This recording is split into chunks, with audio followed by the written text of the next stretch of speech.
Can you guys see my screen? Yeah. Perfect.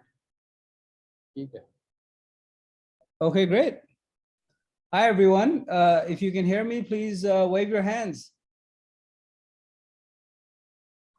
Okay, so about 6 people can hear me. What, everyone else is deaf or क्या scene है? हाथ हिलाएं यार, थोड़ा दिखाएं तो सही कि पता चल रहा है कि आप लोग आए हुए हैं. हाँ जी, that's much better. Okay, great. Hi, everyone. I'm sorry I couldn't be there in person today. I would have, thank you, Yasir. I would have loved to have been there today, but unfortunately just got a little tied up, and you know how distances are in Karachi. So today we are going to talk about brand building. And what I'm going to do is I'm going to try and keep as much time as I can towards the end for question and answer. But if you have a really urgent question, then either you can type it into the chat or you can ask Hassan, who's sitting with the computer, to type it into the chat. So, you know, we can try and address those really urgent questions along the way as we go. ठीक है जी, so let's get into it.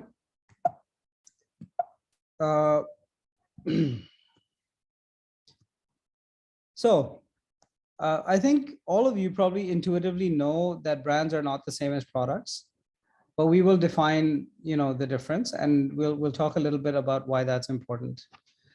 And why brands are so much more valuable than products. And this is not a question of perceived value, it's a question of actual value. Then we'll talk a little bit about the causes and effects ladder of brand building, which is something that you know, is not really something that we talk about a lot in Pakistan. We will look at a roadmap for building brand equity, and then we will look at a positioning and brand identity model.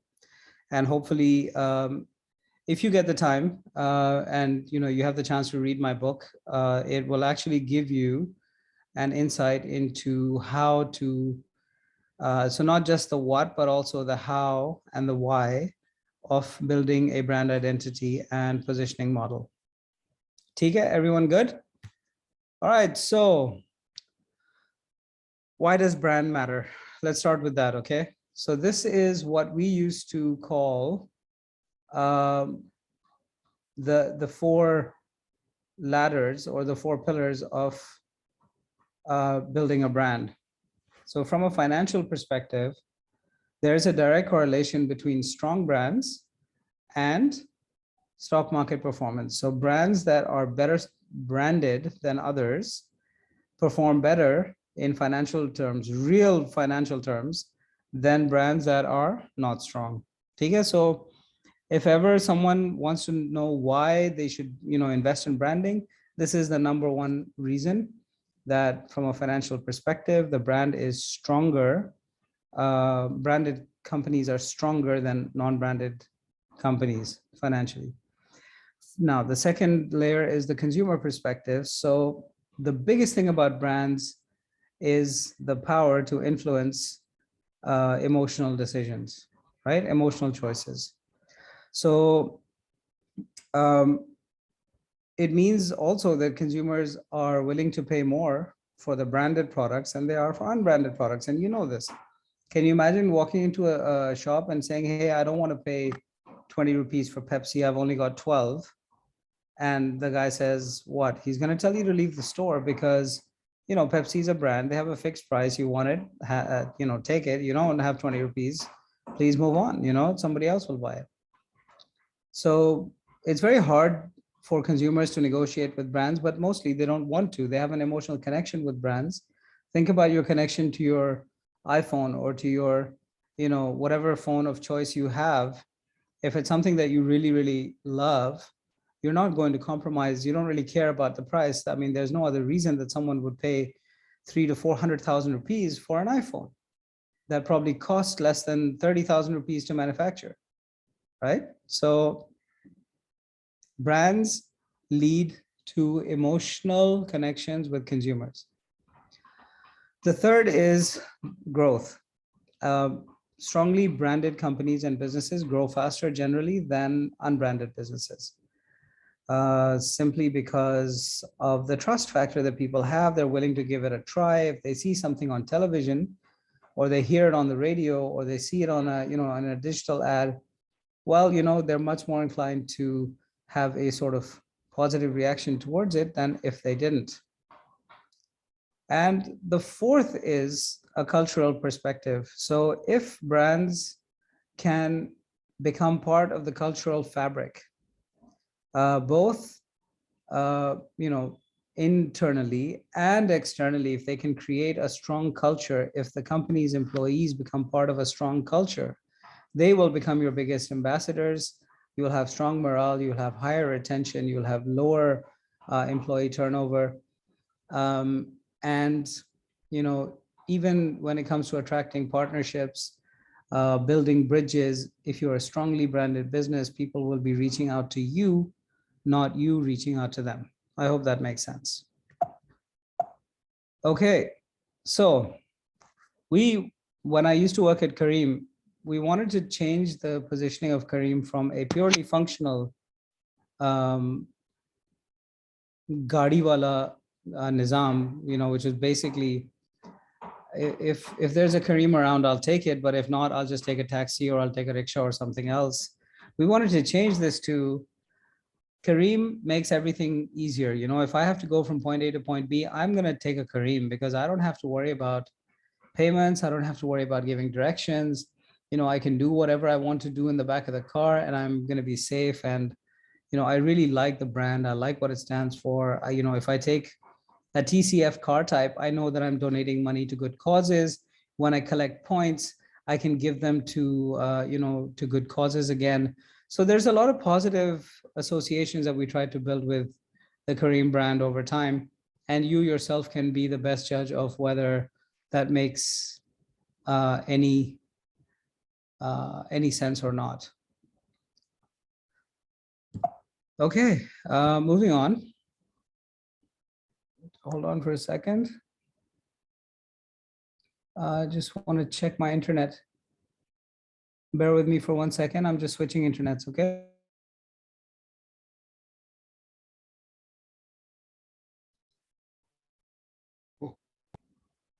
Can you guys hear me?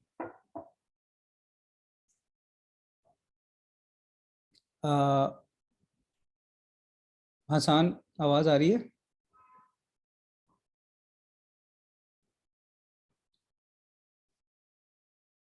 Hello?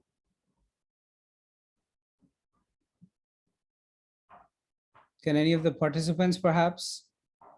Raza? Yes, we can hear you. Yes, we can hear you. Okay, good. All right. Just sorry. Thanks for that. It's a little hard to know whether you're actually going across or you're just talking to yourself, So thanks for letting me know. If you guys start having any problems, please raise your hand and just let me know. Thanks. All right. So basically, the reason we focus on brand equity is we're trying to build differentiation that is advantageous to the business, right? So to consumers, what does this mean? It means that they are loyal to the business. They are willing to pay more. And look at your own behavior. Like I said, if you go out and buy a pair of Nikes, you don't mind paying 10,000 rupees for it. And the funny thing here is that if you're able to, if you're not able to buy an original pair of Nikes, you might actually go and buy a 2-number Nike or a 3-number Nike, and pay 1,200 or 1,500, or you might buy pre-loved Nikes. When I was growing up, there wasn't such a thing as pre-loved. It was just, secondhand, kisi aur ka istemal shuda.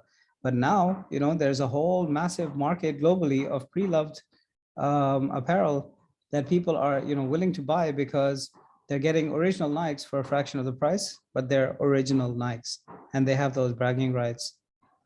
So what does it mean to shareholders? It means much more money. It means higher market share. It means, a better profitability and so on and so forth.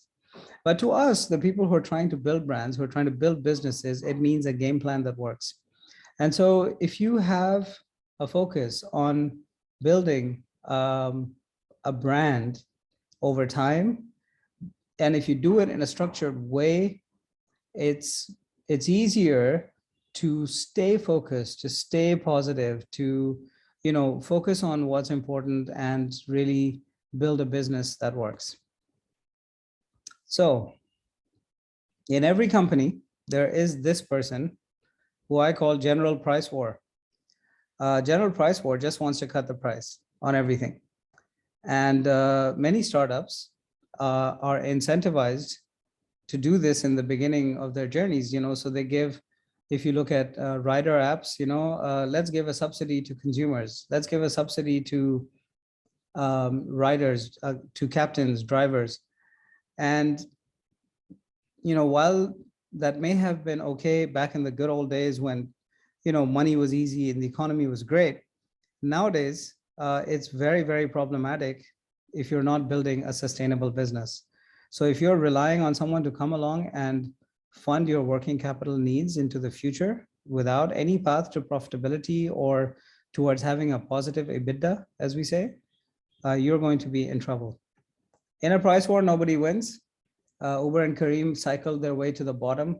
At one time, you could literally ride a Careem for 50 rupees or 100 rupees. Now the same ride costs 1,000 rupees. Do you think that's good for the Careem brand, or do you think that it hurt the Careem brand? From what I'm hearing, the number of rides that Careem used to do is, you know, now has been badly affected since they removed the subsidies and since they started moving towards profitability. And in fact, what they've done is they've actually allowed a third company, InDriver, to come in and erode their market share when, you know, when it wasn't necessary. But everyone in Careem made money. It was a great exit. It was, you know, that was the way that VCs used to operate back in the day.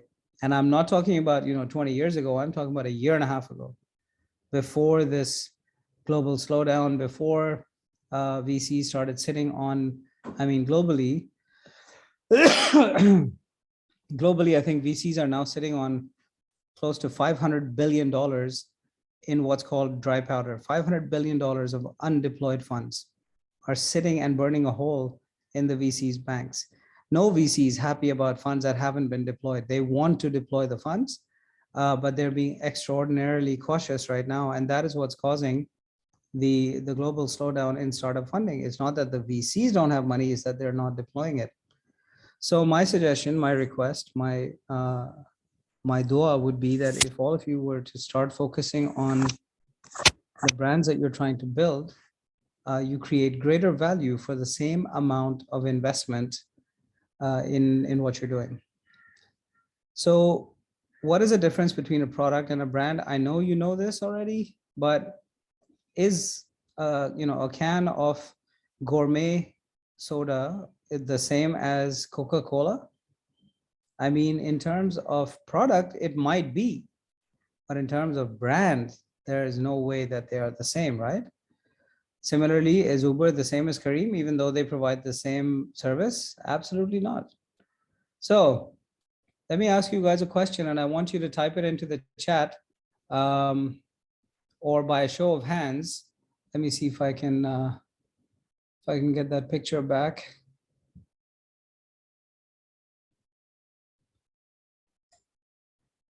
Okay, where? Hold on.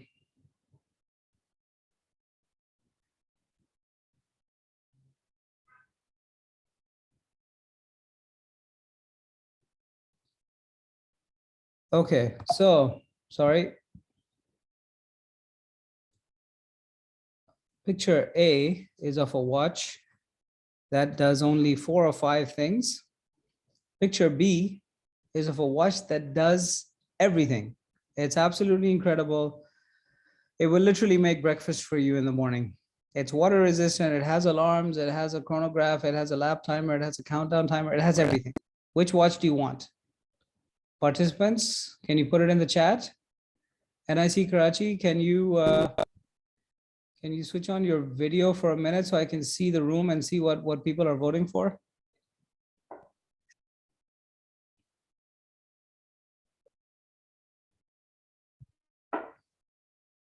Okay, Raza wants B, Haris wants B. Who else? Come on, guys.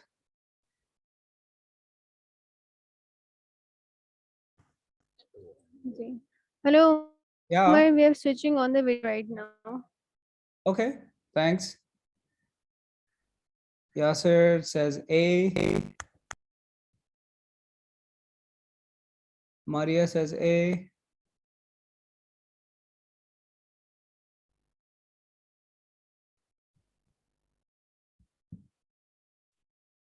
There we are. Okay, so who in the audience has A? Can you see the room? I can see the room, yes. हाथ उठाएं. कितने लोग हैं यार, कोई गिन के बताए कितने लोग हैं?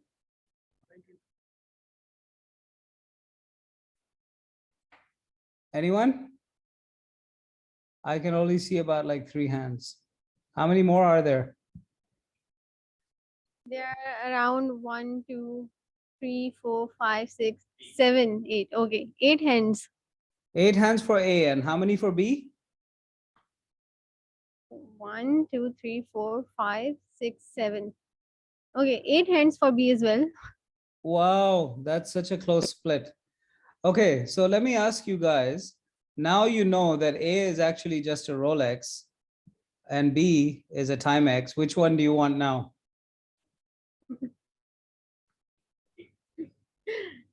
Now most people are going for A. Most people are going for A, and the people who are saying B are lying. Okay. So yeah, a Timex is a great watch. And if you want to jump off an airplane without a parachute, a Timex will survive, you will die, right?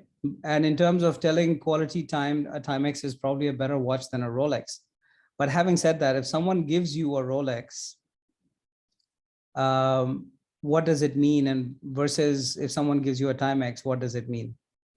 Right? There's a value being attached to you, which is, 100 times higher with a Rolex than it is with a Timex.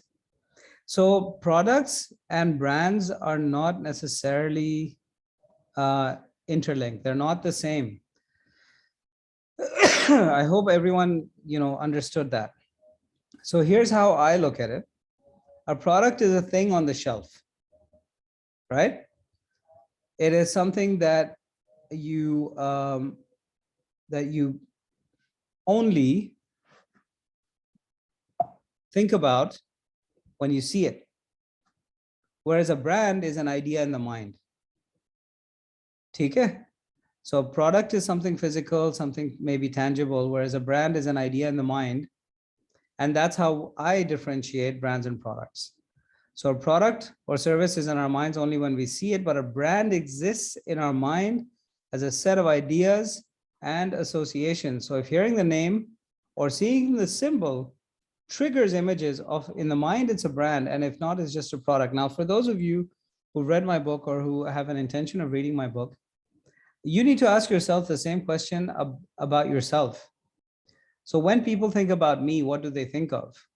Do they think of me as, a single dimensional person? Am I someone that has more than one dimensions? Am I a more complex brand, or am I a simple product? And if the answer is I can be replaced by the next person that comes along, you are not a brand as yet.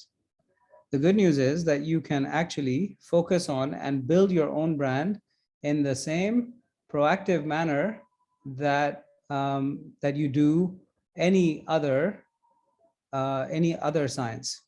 Okay? Acha ji. So normally I ask you guys to do a task, but I'm not going to do a task today. For those of you who want to study it, you can read the book, and if you have a question, then you can reach out to me and I will help you to try and resolve that question. So when we said that there is a group of associations with a particular brand, what we're actually talking about is something that I call a brand fire dance. Okay, so when I think of the brand McDonald's, what are some of the things that come into your minds? Can anyone put in the chat what comes into their minds? And Maria, if you can ask people what comes into their minds and just say it into the speaker, I would really appreciate it. Buggers? Raza? Bugger में और burger में फर्क होता है. Ask someone from London what a bugger is. It has a slightly different meaning. But I understand what you mean. Okay, you think of burgers, you think of Big Macs, right? Anyone else?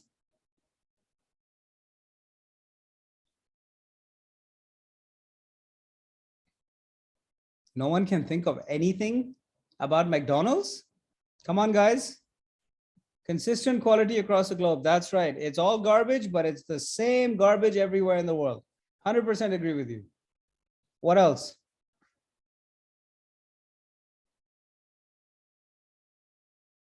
No one? No one from the room has anything to say. Hello, Omar, can you hear us? Yes, I can now. Yeah, so the participants here are saying, I'm loving it. And some are Yes. saying fries, Yes. ice cream, burgers, Ice cream, burgers, and Ronald, Ronald the McDonald. toys, Ending the craving. yeah, Toys. Happy Meal, Yeah. Happy Meal. drive-through, Yes, very good. Drive through. Yes, yes, yes, the yes. founder himself, Yeah, that weird guy. drive-through. What's his name? Ray Kroc. Yeah, that was Ray Kroc. Amir Loga. Osama, you're a funny guy. You know that globally McDonald's is the food of poor people, right? That's why there are so many obese people in the US because $1.50 में breakfast मिलता है. और हम जो हैं हमारे लिए McDonald's जो है वो काफी बूशी रेस्टोरेंट बना हुआ है मतलब अजीब दुनिया है हमारी भी पर और क्या what about children's play areas what about relatively clean toilets there's so many things that are consistent across McDonald's. Maria says sorry my laptop screen froze. The question was what do you think about when you see the brand logo of McDonald's?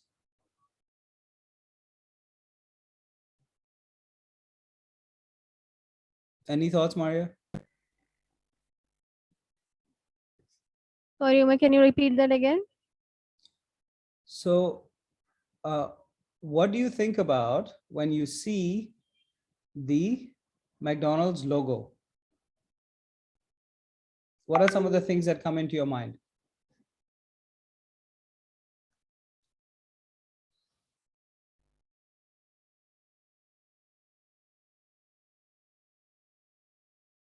McDonald's के लोगो से कोई चीज आती है आप लोगों के दिमाग में?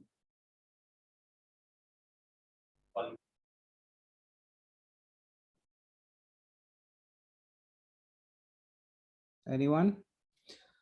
I think काफी सारी चीजें आ गई हैं तो हम आगे चलते हैं. The idea is that basically it stands for American fast food, the worst burgers. Thank you, Aurangzeb. Happy Meal, yes. So all of these things, the service, the restrooms, they are exactly the same everywhere in the world. And whether you like it or you don't like it, doesn't matter. When you see that M sign anywhere in the world, you know कि यार यहाँ पे French fries भी मिलेंगी, यहाँ पे मैं अपने बच्चों को खामोश भी करवा सकता हूँ एक हैप्पी मील के साथ और एक किड्स टॉय के साथ और मैं आइसक्रीम भी खा के आराम से अपना दिमाग ठंडा कर सकता हूँ थोड़ी देर के लिए. You know, so this is what we call the fire dance of associations, right? All the associations with a brand. So let us look at some of the attributes of power brands. The first attribute is that every brand has a zone of authority. It has something that it stands for and owns in the minds of the consumer. The second is that it has distinctive associations that are strongly linked to each other and each one triggers the next one. And the fourth one is that there is a strong personal emotional connection with the brand. If you don't have some kind of an emotional connection with the brand, it is not a brand for you. It might be a brand for someone else, but it's not a brand for you. ठीक है जी? So let me give you these 4 or 5 attributes. All of these represent only one brand. Which brand is it? तो बता सकता है?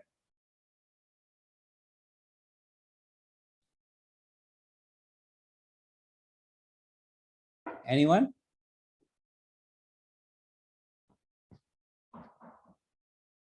डाल दें यार chat में. क्या डाला है आप लोगों ने? Apple, Android, Mac. Yes, okay. So it is indeed Apple. What about this brand? Created for top athletes on the sideline of major games. Sweat, sweat, sweat. A lightning bolt, and it's Gatorade? poured over the coach's head. Gatorade, yes, indeed. How did you know that? Yeah, so one of our startups actually said Gatorade. Okay, well I thought done. of Nike, but when you said it's poured over coach's head, Yes, indeed. अंदील ने भी डाला है. मारिया ने कहा नाइक नाइक अगर आप अपने coach के सर पे मारेंगे ना तो कोच आपको बख्शेगा नहीं. So it can't be that, right? But here's the thing, Gatorade in Pakistan only exists for the last year or two. उससे पहले तो Gatorade नाम की चीज ही कोई नहीं थी. मगर फिर भी उसका ब्रांड इतना स्ट्रांग है कि वो दुनिया में लोगों को पता है कि Gatorade क्या चीज होती है. कमाल है नहीं? अच्छा जी, so let's talk about how a product happens. So product starts with consumer insight. You do some consumer research or you have some insights into the consumer, which you then, you draw, you create an archetype, you make your prototype, and then you go into production. And that's how you make a product, right? But how a brand happens is that you need a brand positioning and an identity. और ये जो अजीब सा लोटानुमा चीज यहाँ बनी हुई है इसको हम बोलते हैं ब्रांड फनल. ठीक है ना? ब्रांड फनल में हम थोड़ा सा डिटेल में जाएंगे अभी. But basically a brand positioning and identity needs to be built for the product, and then it needs to be brought to life with a marketing mix, because this brand positioning and brand identity is a theoretical exercise. इसको जब तक कि आप जिंदा नहीं करेंगे through your marketing efforts, ये एक theoretical exercise ही रहेगी. And then you end up, after investment of time and consistency and money, you end up with a brand. Okay? So it's not a very complicated process. The theory of what you need to do to build a brand is not that complicated. It's like learning to play chess. Everyone knows that the bishop moves diagonally and that the knight moves in an L shape and the pawn moves 1 or 2, etc. But not everyone is a grandmaster at chess. So let's talk about brand equity. ये होती क्या चीज़ है भला, और how do you build it and how do you measure it? So a brand's equity, I mean, if you Google right now, define brand equity, I think you will get thousands of definitions of brand equity. Thousands, not 1 or 2. And everyone will be more complicated than the next. Everyone will be more jargon-based than the next. My simple definition of brand equity is everything that has to move if a brand is acquired by another company. So for example, when Careem was acquired, what actually was the equity that people were paying for? They were paying for the technology. They were paying for,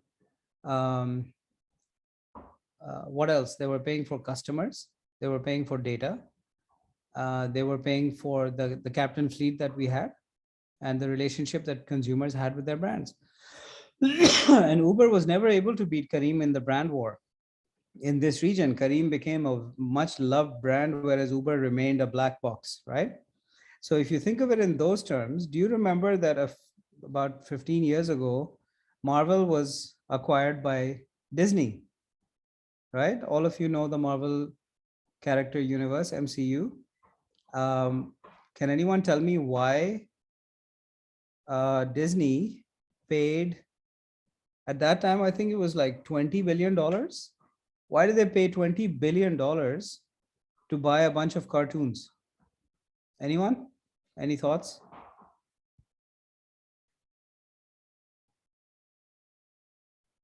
अंदील भाई बोल रहे हैं IP. IP से क्या मुराद है Andeel? Reach and recognition among the teams. an IP intellectual property थे और उसकी reach बहुत strong थी या recognition. तो Marvel characters को लोग पहचान लेते हैं. Zana, it was not about competition. So what they were actually successful in doing, Disney did some insight gathering of their own and they realized कि जब से बच्चा पैदा होता है ना, वो डिज्नी का बच्चा होता है और वो जब तक के 12-13 साल का नहीं होता है वो डिज्नी का ही बच्चा होता है. वो बच्ची जो है वो लिटिल मरमेड बन रही होती है और बच्चा जो है वो you know they are playing with unicorns and they are looking for rainbows and you know it's all very pretty and nice. And then when they become teenagers, they start turning towards Marvel. And so Disney is completely lost and ignored in that process. And until that child gets married and has a child of their own. And at that point, they regain that young adult because now the adult has to buy Disney stuff for their children. ठीक है ना? तो उन्होंने कहा कि यार ये जो बच्चे हैं जो हमारे रीच से निकल जाते हैं उनको हमें जो है अपने उसमें लेकर आना है वापस into our own brand umbrella. So they acquired Marvel and at that time $20 billion. I mean, it's still a lot of money, right? But effectively, what did they buy? They bought Spider-Man, they bought the Hulk. They didn't buy the building in which people worked. They didn't buy studios. I mean, out of $25 billion, the total worth of their tangible assets was probably $200 million. The rest of it was all intangibles. As Andil put it, the IP of the company was characters, cartoons. And today, Spider-Man is the world's most valued character, followed by the Hulk, followed by Iron Man, followed by many other members of the MCU. And in the top 10 superheroes in the world, there are only 2 from the DC universe. Only 2 out of 10. The other 8 are from the MCU. And each movie that the MCU releases grosses $500 million to $1 billion because of the incredible storytelling that they have done. अब आप मुझे ये बता दें कि क्या कोई ये प्रेडिक्ट कर सकता था 20 साल पहले कि मार्वल डिज्नी के अंदर आके और ज़्यादा सक्सेसफुल हो जाएगा? बिकॉज डिज्नी के जो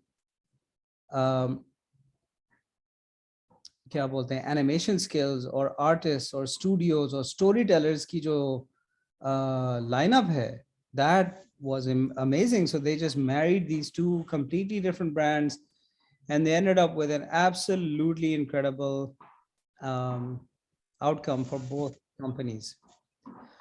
So let us talk about the cause and effect model. This is very, very important. So I would really suggest that everyone focus on this. If there's one screenshot that you take of today, it should be of this ladder that we are going to build right now. Okay, ji? Number 1, so everyone is obsessed with revenue, right? हर किसी को revenue चाहिए, हर कोई बोलता रहता है कि यार मुझे पैसा चाहिए, मुझे sales चाहिए, sales चाहिए, sales चाहिए. जो CEO है वो CEO से पूछता है, CEO जो है वो sales head से पूछता है, sales head जो है वो अपने BDM से पूछता है, BDM जो है वो जाके अपने markets में territories में बात करते हैं. हर किसी को revenue चाहिए, but revenue कहाँ से आती है? Revenue is a byproduct of things that are being done, right? It's not. Yes, Andil, thank you for pointing out it's Superman and Batman. I appreciate that. Acha ji. So in the case of Kareem, revenue came from rides. ठीक है ना? अगर ride नहीं होगी, तो revenue Kareem पैसे नहीं कमा सकती और कोई तरीका नहीं था पैसे कमाने का. सही है ना? But rides are determined by market share. अगर आपका 60% market share होगा, तो अगर पूरे पाकिस्तान में 5 लाख राइडें होती हैं, तो आपकी 3 लाख राइड्स होंगी. सही है ना? उससे ज़्यादा तो नहीं हो सकती. But market share is determined by demand and supply. So if the demand for Kareem goes up, then market share will go up. So you will have 65% or 70% share and so on. Okay? But demand is driven by consumer usage habits. And if you are not able to drive consumer usage habits, then you cannot change demand. But consumer usage habits are driven by what customers believe, the attitudes they hold towards your brand, towards your category. अभी हमारा एक startup है अपना tax के नाम से, वो कुत्ते हुए में because पाकिस्तान में सिर्फ हैं 3 मिलियन टैक्स फाइलर, ठीक है ना? 22 करोड़ आवाम है. So 1.5% of the country files taxes. So what they need to do is to change the attitude and belief of people to help them to understand that it's important to become a tax filer. And that can only be done by changing consumer perceptions, by creating and managing the right perception in the minds of your target audience that your solution is the best solution, is the only solution, is the one solution that they need to solve their life problems. That is how you get revenue. I hope this ladder makes sense to you guys. If it doesn't make sense, please feel free to reach out and ask me why, but not if you haven't read my book. If you've read my book and you still don't understand, I'm happy to talk to you about it. But if you're not willing to do the work, then please don't expect me to, break it down for you in too much more detail. So the first 4 items, revenue, rights, market share, and demand, are what we call corporate equity. These are also called effects because they are the effects of the causes that are defined above, which is called consumer equity. Consumer perception that drives attitudes and beliefs, that drives usage habits. These are the real causes of your demand and supply gap, your market share variance from where you want to be, the number of rides you're doing, and ultimately the revenue that the company is able to generate. Make sense? I hope so. The funny thing is that we are often measuring the effects. We hardly ever measure the causes. And because this is because people believe that we can't really measure these. How do we measure consumer perceptions? It seems very wishy-washy and vague. But the funny thing is that this is our main job. Creating perceptions and managing them is our main job. This is the main job of everyone in the company, including the CEO, all the way down to the chaprasi. And if the right perception is not being created, nothing that you will do will make sense. So these are what we call stalagmites and stalactites. They take hundreds of years to form. And it's formed by, calcium filled water dripping in one place and depositing the calcium. And over time, you get these massive and beautiful columns stretching from the roof of a cave down to the floor of a cave. If you are consistent in what you do, you will succeed. If you are not consistent, if you keep changing the positioning of the brand, it's not going to end well. Acha ji.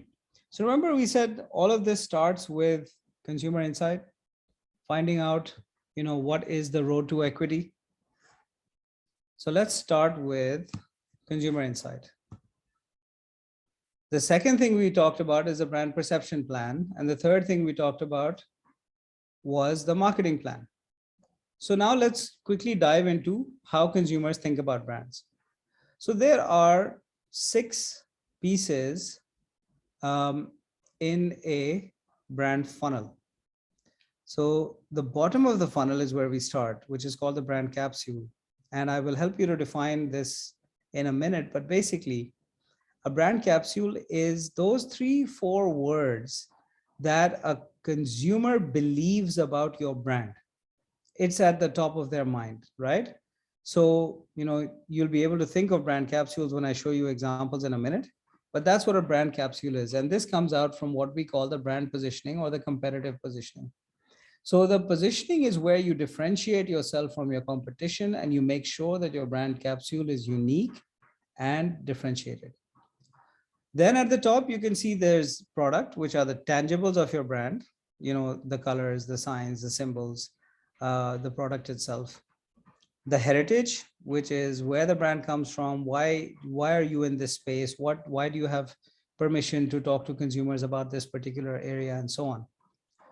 The third thing is the character. So this is also called the personification. So we try and come up with the values and the personality of the brand as if it were a human being. And we try and create a differentiated persona for the brand that customers can connect with, because if they are not able to personify the brand in their own minds, they will not be able to connect with it. And the last section is what we call the key differentiators. And this key differentiators can come from anywhere. It can come from your target audience. It can come from the benefit that you're offering. It can come from the reason to believe that you have. It can come from anywhere. So this is what the brand funnel looks like. Let's park this and move on. So the brand capsule is the top of mind idea. The competitive positioning is the comparison to competition. The brand character and personality. The heritage is who makes it and where does it come from. The product is product characteristics. And last but not least is the key differentiators. ठीक है जी? Good. I hope this is making sense. Let's move on. So once we have insight, we built our brand perception plan. Now we need to have a marketing mix that is brilliant and really brings this perception plan or brand funnel brings it to life through different activities. And then with investment and time, you get brand equity. Now, back in the day, people used to say it takes 20 years to build a brand. Nowadays, I would argue it maybe takes three years to build a brand. But if you believe that you can build a brand in 6 months, I think you're kidding yourself. It doesn't matter how much money you have. It doesn't matter how much time you have. You need to be able to talk to consumers in a way that resonates with them to become a part of their lives. It's very difficult unless you want to be a fad, in which case, someone comes in, you become famous for doing something stupid for 3 months and then you're gone. You don't exist anymore, right? So unless you want to be that, if you want to build a sustainable brand over time, it takes consistency, investment, and it does take time. ठीक है जी? Now we have this tool called the brand scorecard. And the brand scorecard is basically, we're trying to put all the key stuff of our brand on one page. It's in 3 parts, as I said. So the first part is called the brand performance. You can basically measure awareness. You can measure how your brand is being perceived on certain critical items. So for example, if you are in the quick commerce delivery business, you can ask your customers, how strongly do you agree with the statement that brand X is the fastest way to get my groceries on time? If all your customers say, yeah, 8, 9, 10, we agree strongly with the statement, then you are doing well on that brand parameter. If on the other hand, 50% of them say, are you kidding? These guys are a 1, 2, or 3, then you have a major problem with credibility in this space. And you need to rethink whether your marketing campaign can actually offset your operational deficiencies, because clearly you're not being seen in this way. So is it the marketing campaign or is it the operational challenges that you're facing? So we also measure things like aided awareness, unaided awareness. We look at ad awareness, how many people recall seeing an ad for your brand, and so on. So there's a lot of, we measure trial, we measure retention, how many people are coming back. Nowadays we measure things like monthly active users, weekly active users, daily active users. So if you have a funnel with, let's say, 6 million people that are monthly active users, but only 10,000 people that are daily active users, you have a big problem, right? So the idea is to make your funnel as flat as possible so that the people who are coming through start using your business daily, if it is that kind of business. And if it is not, then you try and maximize different aspects of the funnel as you go. The third area of the brand is what we call the financial performance. So this is where we measure things like revenue and net sales, net cost of doing business, market research, spend percentage, EBITDA. And so this is a more of a reporting thing than anything else. And the second area is called the competitive performance. So how are you doing against your competition? So, is your market share going up? Is your market share going down? Are you spending more than your competition in marketing? Are you more visible than them? Is your message resonating more strongly with your consumers, and so on? So, excuse me. So the idea is that if you see that in some of your parameters, you know, the performance of the company is going up.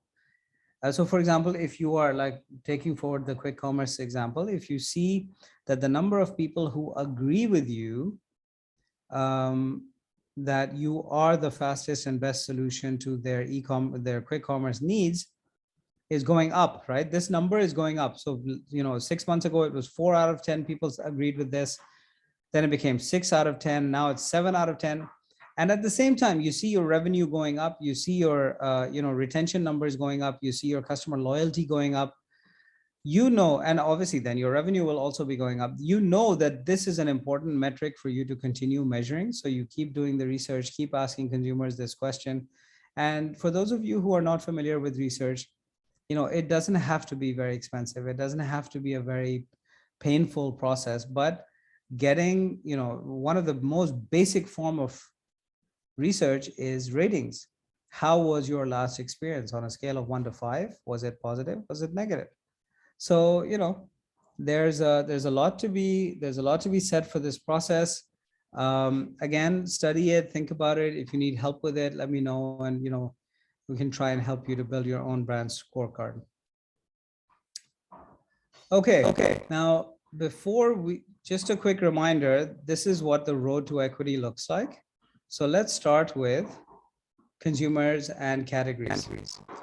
And we need to understand both our consumer that we're looking, that we're working with, and the categories that we're working within. So when you look at the consumer landscape, you're looking at two things: the competitor landscape and the consumer landscape. Who are you competing with, and who are you competing for? What does the win look like? So as far as context is concerned, I think this is really important, but I'm not going to go into too much more detail here. This is quite a long and detailed section in and of itself. I'm going to get into an interesting exercise that we call consumer profiling. Can you guys see this, the profile chart that I've put up? Is it visible? Anyone?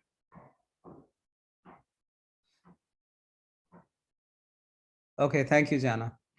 Okay, so the idea here is to try and create an in-depth understanding of the different consumer profiles that we have. So number one, you know, what do they care about in life, and what do they do in life to express who they are? How much are they into this category? What attitudes do they have towards this category? You know, what are some of their usage triggers? What kind of things must a brand have in this category for them to even consider it? You know, what are some of the differentiators between this this brand and other brands? What do they reject? Demographic skews. Now, let me give you an example of a segment called the caffeine junkie, right? This is a person that parties a lot, that spends late nights working. They're always tired. As far as their category involvement is concerned, they are habitual. They're always found with a coffee or a caffeinated soda in their hands, always.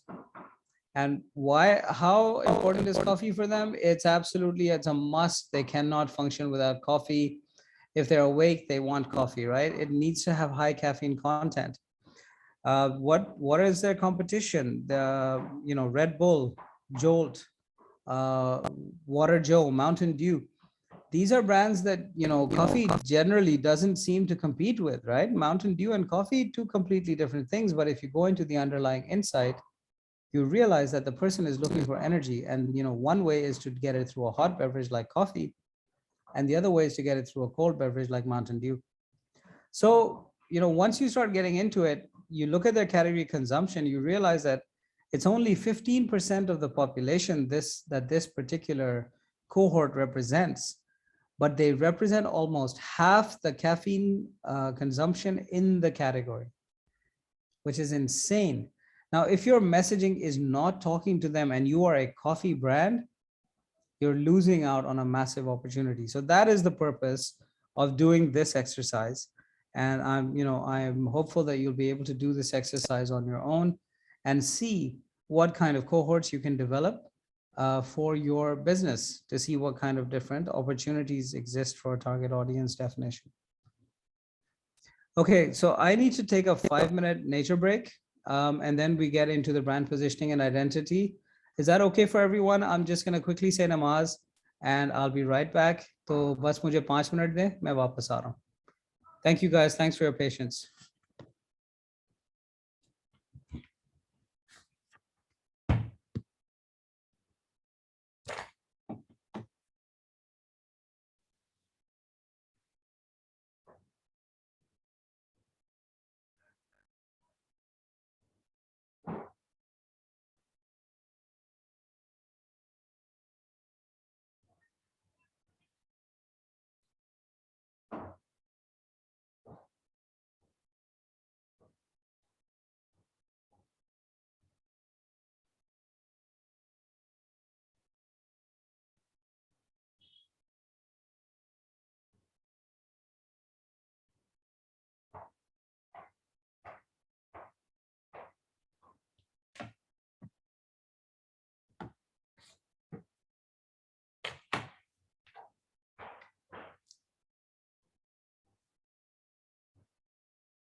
Hey guys. Okay, I'm back. Let me know when you're ready to start.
Huh? No one there?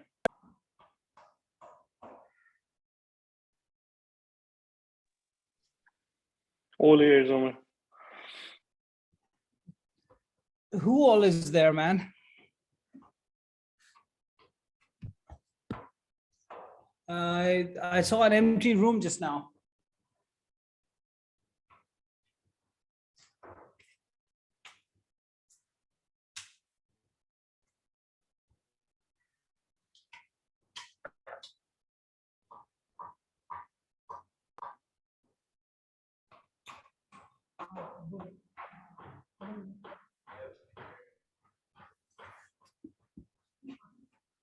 Hello. Hello.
Okay, so I have a message to say that I can start. So let's get into it, guys. People can come and join, I guess, when they're ready. So let's talk about the brand perception model. Let's talk about brand positioning and brand identity. Okay, so this is the brand funnel that we just looked at, and I'm sure that you have it pretty clear in your mind how it works. This is the order that we develop the elements of the brand funnel in. The first is the capsule, because this is the idea that we are trying to establish in the minds of the consumer. If we are successful in this, all our plans will work. If we are not successful in this, we will fail. The second is the brand positioning. This is the brand's promise, and everything supports the brand positioning and is also driven by the brand positioning. So this is the heart of the brand identity. The third is the product, the tangibles. The fourth is the heritage, where the company is coming from, what the mandates are to deliver the positioning that is being promised. The personification, which adds the consumer relationship, because without this, the consumer has no emotional connection to the brand. And last but not least are the key differentiators that draw from all of the above. So let's start from the brand capsule and the competitive positioning. So the brand capsule is the brand's owned top of mind idea. So by owned, I mean it's something that belongs to the brand. It can't be replaced and put into place for any other brand. And you'll see why in just a minute. So brands have strong brands, power brands have a unique zone of authority, and this brand capsule is a reflection of that zone of authority. So let's look at a few examples. This is what we call the capsule as well, right? So the safe car, what is the safe car? Can anyone put into the chat what the safe car is? Or even in the room?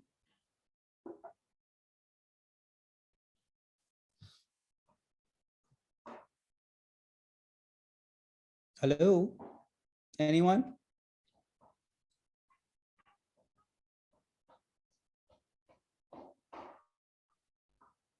Huh?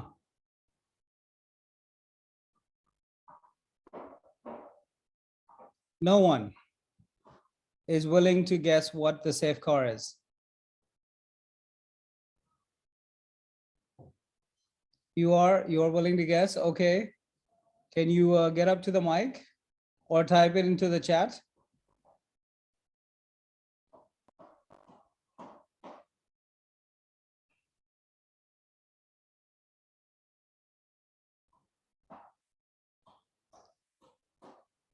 Okay, never mind. I guess I think I've lost a lot of my participants because, you know, when I said 5-minute break, I meant 5-minute break, and if people have taken like a 30-minute break.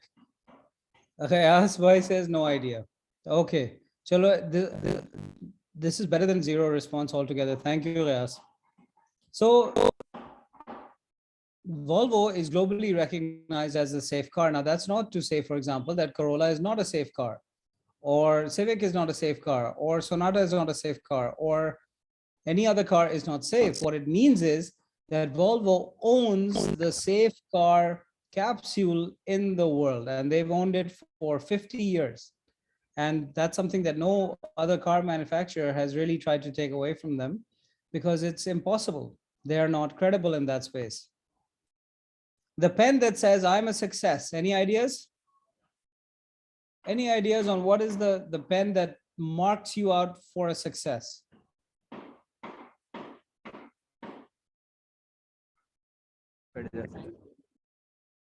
Anyone? Sorry?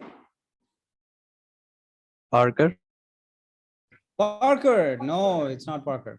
Mont Blanc. Okay. Who said Mont Blanc? Here, Vakas in the audience. Of course it was Vakas. Thank you, Vakas. It is indeed Mont Blanc. And it is globally recognized as a sign of success. Their pens start from $800 and go up to literally no limit. I've seen $250,000 Mont Blanc pens as well. So it's, you know, this is the internationally recognized symbol for success. What is the real cola?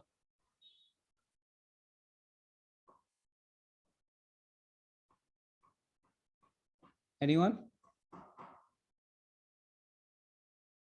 Chat में कुछ आया है. Coca-Cola. Osama bhai, absolutely correct. You know, like it or hate it, this is the, you know, just what it stands for. What is the real athlete's footwear? And this one is always very interesting because people have different points of view on this. But any idea on the real athlete's footwear? Nike, Adidas, Nike. Okay. Yeah, so it is indeed Nike, because Nike for the longest time has stood for such a clear and wonderful representation of everything that, you know, athletes can be or should be, or even normal people trying to be the best versions of themselves, that it owns this space, and it's very hard to take that away from them. So one thing you guys should definitely do is to work out possible brand capsules for your brand, the 3 or 4 words. And for this, we have something called the midnight test. The midnight test basically says, if you were to wake up your customer in the middle of the night, don't, and this is, please, this is a theoretical exercise. Please don't do this in real life, because especially if you're in Karachi, you might get shot. If you were to wake up your customer in the middle of the night and yell or scream your brand name in their face, what are the 3 or 4 words that they would say back to you? And so that's what you're trying to get to. You're trying to get to a deep level of understanding of where consumers' heads are at when it comes to your brand. ठीक है जी? So moving on to the competitive positioning, this, as I said, is the heart of the brand identity. It is the brand's unique promise when compared to its competition, and it highlights the brand's differentiation. So there are 4 questions that this brand positioning statement asks. The first question is, what kind of people use it? So basically this is saying, what is the target audience for your brand? Okay, what kind of people will use this brand? The second question is, what kind of thing is it? Which means what kind of what product category does it fall into? Also called the frame of reference. What can I compare this product to? So what is the frame of reference for this particular brand? What category does it fall into? The third question is, what makes it the one for me? What is the unique benefit that is being offered by this brand versus anyone else? And the fourth question is, why should I believe that? And this is called the reason to believe, the RTB.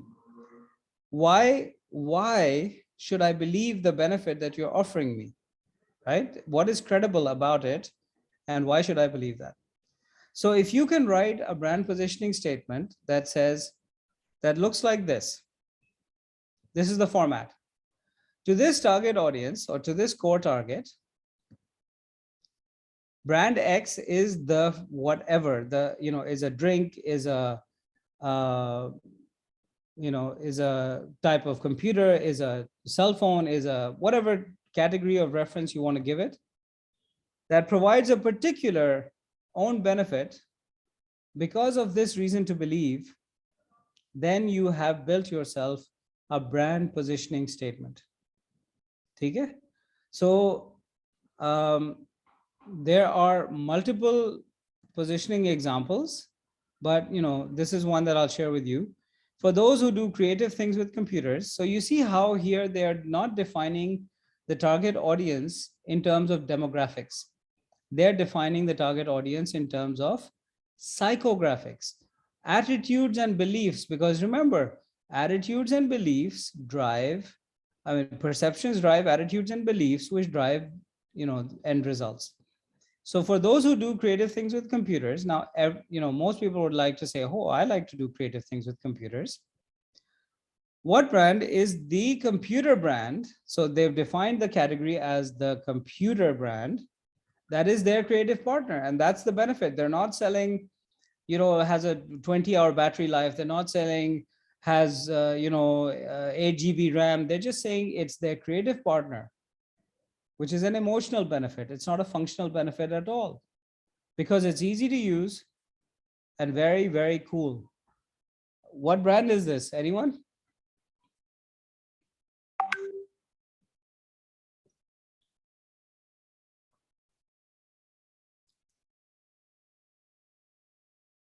Intel. Yeah, it could be, but it isn't. Intel is all about, the little chip inside, right? That's not what this brand stands for. Intel stands for something else. So what brand is this? It's a dead giveaway. When you say creative things with computers, there is only one computer brand that is the preferred choice of every designer in the world. That's what they want to work with. What brand is it? Apple. Hassan to aaj nail kar raha hai bhai. So Apple is the computer brand that is their creative partner. No creative person worth their salt will want to work on anything else other than a MacBook or a Mac. Here's another one. For those planning a vacation the whole family will love, see how they define the target audience? Brand X is the theme park that pleases the kid in everyone because it is a magical world of characters that they love. So what brand is this? Also very, very easy. 3 people nailed it. Disney World. Absolutely. So yeah, it could be no other brand than Disney because of the word magical world of characters that they love. It couldn't be anything else. ठीक है जी. So moving on. there are some rules of positioning. I don't think it's important for you to worry about them too much right now. But keep in mind, whatever frame of reference you decide has both positives and negatives. And at some point, maybe in the future, we can talk about that. Whatever the category perception is, that belongs to the market leader. If the category perception is कि कपड़े साफ करता है, so that belongs to Surf, right? Because Surf is the market leader. So if any brand wants to go up against Surf and they want to say, no, we are whiter than white, that's going to be a big uphill task for them. Because Surf will, every time you talk about whiteness, people will think about Surf, and Surf's market share will go up. So when we look at positioning strategies, these are the 6 positioning strategies that are available to you.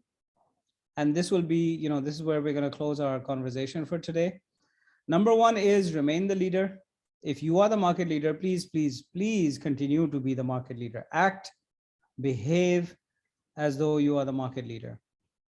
Number 2, attack the leader head on. This is not one that I recommend ever, because it involves trying to, it's like a David and Goliath kind of situation where you're trying to basically topple a giant by saying, no, I'm better than him at doing this. And the giant has more money than you. And the giant, already owns the space and consumers buy it. And trying to get them to believe that you're not the best at, you are the best at this is very, very difficult. So I never recommend doing this. There are always smarter ways. One of those ways is to find a relative weakness and exploit it. A 4th way is to find a target market that audience is, that market leader is not talking to, and start talking to that particular target market. The 5th one is a very, very fun strategy. It's called turning the tables. The most famous example of this probably in history is the battle that took place in the rent-a-car category in the US, starting from the 60s all the way up till the 90s, where there were 2 giant companies, Hertz and Avis. And Hertz was, 90% market share. Avis was like 5 or 6% market share. And even then, they were number 2. So what they did was they took Hertz's giant, being a giant, and converted it into a weakness. And they said, we are number 2, we try harder. And that became one of the most famous taglines of all time. And in fact, when they became number 1, it took them about 20 years to become number 1, defeating Hertz. They just dropped the we're number 2, and they kept the we try harder. And it's, it's been their line for 50 years. That's what I meant by consistency and owning a space in the consumer's mind. The 6th area is called opening new territory. And this is something that many startups choose to do because they are opening new territory. But keep in mind that most startups are solving a problem, an existing problem of a customer in a new way. So please don't lose sight of your competition. Don't lose sight of the traditional ways of doing things. Don't lose sight of the more traditional competitors, because they are at the end of the day solving the problem. They have been solving that problem in some cases for decades. So that's it. That's it from my side. And now, we have, I think we can take about 15-20 minutes to answer any questions, and we can take it from there.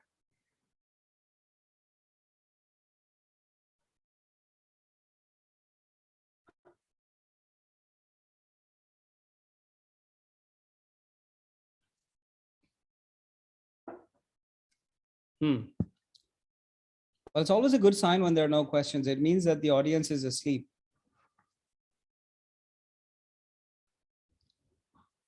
Assalamu alaikum, Omar. If no one's going to go ahead, I thought I'd ask a question.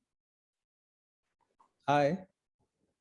I was just wondering, when you're talking about when you're talking about like going into an untapped market, and you talked about a little bit when you were customer profiling as well, about how, what are these people currently doing? How are they currently finding, the product or the market? So when you're talking about a market that doesn't necessarily exist and you're kind of tapping into a new one, then how do you kind of create your positioning for that? Or how do you get your customer profiling for that target market, which may not have necessarily engaged with this kind of product or service before? Right. So that to me is the most fun work that you can do, to be honest, because now you're creating a path that doesn't exist, right? So so the so can you give me a for instance, so that I can try and help you to craft something that might make sense? Sure. So, I'm with Beachflow, where we're tapping into the, social seller market. And one of the aspects we work on is like we have small businesses, we have resellers, and then we have consumers who are going into who are buying and selling pre-loved items, right? And I know you talked about it at the beginning of your talk as well. So for a lot of people, buying pre-loved is a first time experience. And they haven't really engaged with the idea of buying pre-loved before, but they're intrigued by it. So, just kind of solidifying how to tap into that market, what kind of insights, how do we kind of gain that trust? How do we create awareness without going, full blown into a campaign or, spending lots and lots of money? Right. So the first step is to do some consumer research. And I know you guys have been doing this. So you should be talking to, little focus groups, which is getting 5 or 6 people together in a room and talking about the category. And you need a trained moderator / communications expert who can help you to pull out insights from what you hear. So, if someone says, oh, I love this concept, I'm so intrigued by it, but I don't know how to start, Right. So then maybe the definition of your target audience is for people who are intrigued by the idea of saving money on pre-loved clothes, right? Okay. You know what I mean? So it all starts with consumers. Yeah. The more time you spend with consumers, the more clearly you will be able to see what they are hesitant about, where are the barriers to their entry, what are the things that are stopping them, what are the things that they're encouraged by, things like that. Maybe they have a fear of, oh my god, ye kapda mere paas pahunchega bahut hi phati halat mein, and maybe you have a money back guarantee, right? So that becomes the benefit that you offer. So remember in the positioning statement, there are 4 things, right? So there's your target audience, then there's category of clothing, your category, your frame of reference. So you can define your frame of reference any way you want. So you can say that Beachflow is the only platform for pre-loved clothes in Pakistan, right? Okay. As an example. I'm not saying that's the answer, but that would be a way of defining the category to your benefit. Do you see? You can define the category any way you like. Apple, way back in the 90s, defined the category very, very simply. They said there are 2 kinds of people in the world. There are Apple users and there's everyone else. And they just basically took IBM. IBM eventually had to sell out because they couldn't compete with Apple. They had to sell to Lenovo. And they basically took all the Android devices or all the Windows devices and lumped them into a pool of nonsense. And they just said, hey, we are Apple. And then there's everyone else. So at the end of the day, they were just a fancy computer, right? They never talked about the fact that their operating system was different or more secure or less likely to crash or blah, blah, blah. They just said, दुनिया में 2 किस्म के लोग होते हैं, एक Apple user होता है और एक बाकी लोग होते हैं. ठीक है ना? You can get very creative with the way you define your frame of reference as well. The third thing is the benefit. And I don't know if you and I talked about this earlier, but there are 3 types of benefits that are available in the world that you can offer your customer. The first is a functional benefit. कि जी आप जब मेरे platform से जब आप कपड़े खरीदेंगे तो आप पैसे बचाएंगे, ठीक है? Right. That is a functional benefit. कि जी 40,000 रुपए का जोड़ा था, हमारे प्लेटफॉर्म पे 12,000 रुपए का आपने खरीद लिया, एक 2 दफा पहना हुआ, ठीक है? The second level of benefit is what we call an emotional benefit, which is where you offer some kind of reassurance, confidence, trust building to the consumer, where you say, and by the way, on our platform, if you're not happy with your purchase, you can return it within 5 days with no charge. We will just charge you a one-time 500 rupee restocking fee or whatever. So now that becomes an emotional benefit. And then on top of it, if you have the third type of benefit is what we call an experiential benefit, where the overall experience of using your website, your platform is so beautiful, so powerful that people actually start becoming ambassadors of bachelor.pk. So they're like, oh my God, these people are amazing. It's a website for women, by women, designed by women, only for women. You know, they're just women. That's fantastic. They're, you know, I feel so safe. I feel so loved. I feel so. That is the ultimate type of benefit. That's gone beyond the emotional benefit, where you've offered someone something and their life has changed because of their experience on your platform. Okay, and then the last thing we talked about reason to believe, right? So reason to believe could be very simple, because we have a no nonsense returns policy that says anything can be returned for any reason within 5 days. And that becomes your RTB, where people will say, well, why should I trust you guys? Well, because you can return it in 5 days, we'll give you your money back. Yeah. You know what I mean? So that is how you write a positioning statement that is differentiated, that cannot. So if you take bachelor.pk out of this positioning statement and try and replace it with Daraz, it should not work. The positioning statement should fail, because people should look and say, no, that's not true. That's not true for Daraz. Getting a refund from Daraz is a pain in the ass. Getting the, doing this with Daraz is a pain in the ass. That's not true. So that's where a powerful positioning statement comes in and says, this is only true for bachelor.pk, it's not true for anyone else. That makes a lot of sense. Thank you so much. That really helps. No problem. I have a question here from Aurangzeb. Is it a myth or broadcasting your brand full tilt always works in Pakistan at the awareness stage? Aurangzeb, if you have the money, you should always try to create awareness for your brand, because if someone doesn't know that your brand exists as an entity, how on earth will they ever pay you money for your products and services if they don't even know that it exists? Right? So wherever you have money, look at your whole funnel. Start with awareness, which is at the top of the funnel, all the way down to the bottom, where you have satisfied customers who have used your service more than once, returning customers, right? And you are always at the awareness stage, bhai, because you're always building awareness until you become a household brand like Pepsi Cola. Why do you think Pepsi or Coke spend so much money? Because they're every day they have to remind people that, hey, Pepsi naam ki bhi koi cheez hai, Mountain Dew naam ki bhi koi cheez hai, Coca-Cola naam ki bhi koi cheez hai, because they're trying to maintain what they call top of mind awareness. If a person walks into a point of purchase, what is the first drink that comes into his mind? Is it going to be Coke or is it going to be Pepsi? Because that is where the battle is won. So they're spending towards top of mind awareness. I hope that makes sense. Okay, Ji, anyone else? Any other thoughts?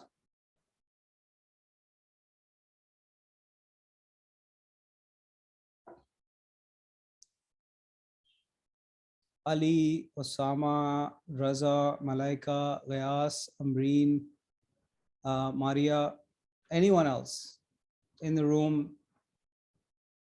Wakar? No? Okay, awesome, guys. Let's call it quits. It's been a long session. Just to let you guys know, in case you haven't heard, I'm going to be leaving NIC at the end of the month to pursue other ventures, as they say. So I look forward to staying in touch with all of you. I'm always available on LinkedIn. Some of you already have my WhatsApp numbers, and please feel free to message me if you need help with anything. And in the meantime, I wish you all the very best of luck. I'm still around for a couple of weeks, so if there's anything I can do to help, I'm available. Thank you, Ziana. You're most welcome. It's always a pleasure. I wish you and everyone else here a very, very successful journey with your startup and in life in general. Thank you so much, guys.